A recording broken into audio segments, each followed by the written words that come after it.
नमस्कार, काय नाव तुमचं? नमस्कार, मी ॲडव्होकेट मुरलीधर काळे. काल सोमनाथ काळे यांनी काळे पाटलांविषयी वक्तव्य केलं, त्याबद्दल काय सांगाल तुम्ही? मी काल सोमनाथ काळेंनी जे वक्तव्य केलं त्यांची मी बाईट पाहिली. ती बाईट पाहिल्यानंतर हसावं की रडावं, एकदम हास्यास्पद बाईट त्यांचं वक्तव्य. आणि राजकारण एवढ्या खालच्या पातळीवर हे लोक नेतील असं वाटलं नव्हतं. मी जेव्हा हे देवदास भाऊंशी ह्या विषयावर बोललो, त्यांनी स्पष्ट शब्दात सांगितलंय की अशा प्रकारचं वक्तव्य मी केलेलं नाहीये, आणि जर अशा प्रकारचं वक्तव्य त्यांनी केलेलं असेल आणि ते जर त्यांनी सिद्ध केलं, त्याचा पुरावा दिला, तर ते राजकारणही सोडून द्यायला तयार आहेत आणि त्यांच्या पत्नीचा राजीनामाही ते द्यायला तयार आहेत. आता हे वक्तव्य करण्यामागचं त्यांचं कारण जे मला वाटतं आणि जी वस्तुस्थिती आहे की ह्यांना दुसरा काही मुद्दा राहिलेला नाही. ह्यांनी याआधी जातीपातीमध्ये, धर्माधर्मामध्ये ह्यांनी सर्व खेळ करून झालेला आहे, आणि आता ते काळ्यांमध्ये फाटाफूट करायची ह्या उद्देशानेच त्यांनी हे वक्तव्य केलेलं आहे. आता जर दरेकर कुटुंब आणि काळे कुटुंब ह्या फॅमिलीमध्ये मागच्या 3 पिढ्यांपासून संबंध आहेत. हे काय आत्ताचे संबंध नाही आहेत. आणि आत्ताचे उमेदवार कपिल काळे असतील आणि आम्ही सर्व काळे परिवार हा त्यांच्यासोबत 3 पिढ्यांपासून आहे, आणि ही नवी पिढी जी आहे आमची ती ते कंटिन्यू करणार आहे आणि चांगल्या प्रकारे, कारण आमच्यावर संस्कारच तसे आहेत. आम्ही कधी, आमचा उद्देशही तो नाही आहे, उलट सर्व दरेकर असो, काळे असो, माळी असो, हिंदू असो, मुस्लिम असो, या सर्वांनी एकत्र काम केलं तरच पुढे आपल्या गावाची आणि जिल्ह्याची, राष्ट्राची, देशाची प्रगती होणार आहे. त्या उद्देशाने आम्ही काम करत आहे. आता दरेकर फॅमिलीबद्दल देवदाजी दरेकर असतील, रामदास नाना असतील, विष्णू काका दरेकर असतील, गणपत मामा आहेत, ही सर्व मंडळी जी आहेत हे पाटील परिवार, काळे पाटील परिवारांबरोबर मागच्या 3 पिढ्यांबरोबर त्यांचे ऋणानुबंध आहेत.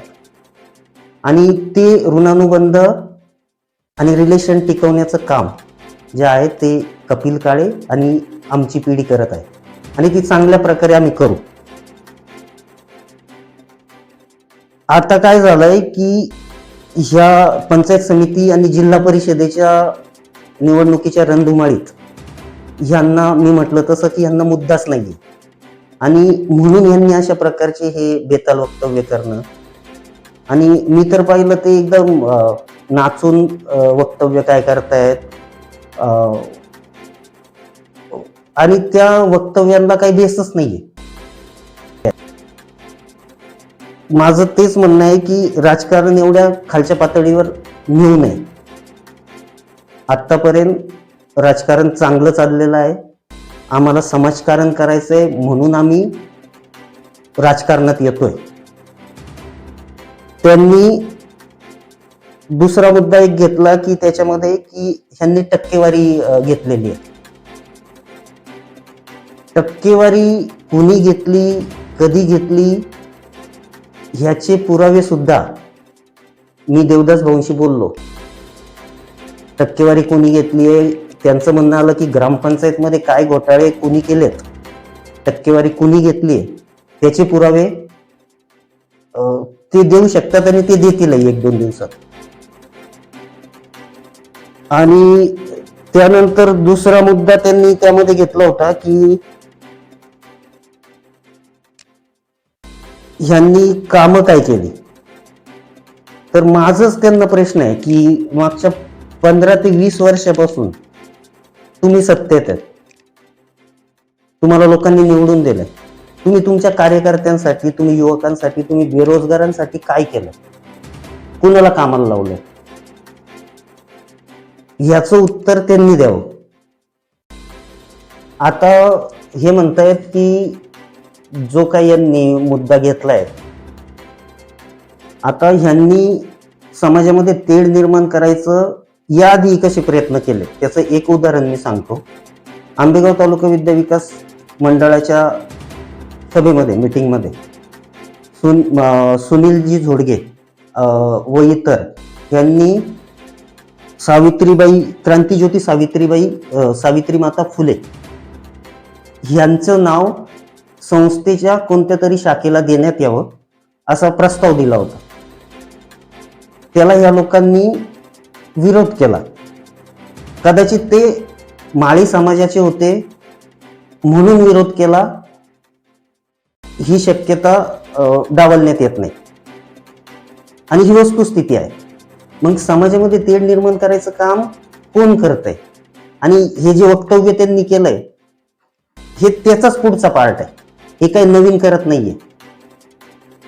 आणि त्यामुळे माझी आता ऍक्च्युली काय झालंय, खेळामध्ये माणूस हारायला लागला ना की त्याची चिडचिड होते.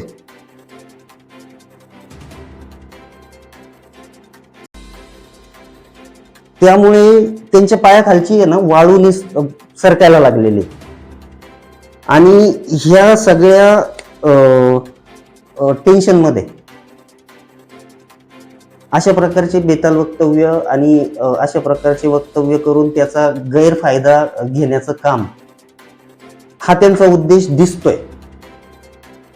तर त्यांना विनंती आहे, हात जोडून विनंती आहे की इतक्या खालच्या पातळीवर कृपया जाऊ नका. जनता सुज्ञ आहे, मतदार सुज्ञ आहे, मतदाराला सर्व कळतंय. अशा प्रकारच्या फालतू गोष्टी लोकांसमोर ठेवून आपण जर मत मिळवण्याचा प्रयत्न करत असाल किंवा करणार असाल तर मतदार राजा तुम्हाला 7 तारखेला मतदान पेटीमधून त्याच्या मताद्वारे, त्याच्या आशीर्वादाद्वारे 9 तारखेला तुम्हाला त्याचा निकाल कळेलच. म्हणून पुन्हा एकदा विनंती आहे की अशा प्रकारे समाजामध्ये, घरामध्ये, धर्मामध्ये कृपया अशी वक्तव्य करून फाटाफूट करण्याचा प्रयत्न करू नका, ही विनंती. धन्यवाद.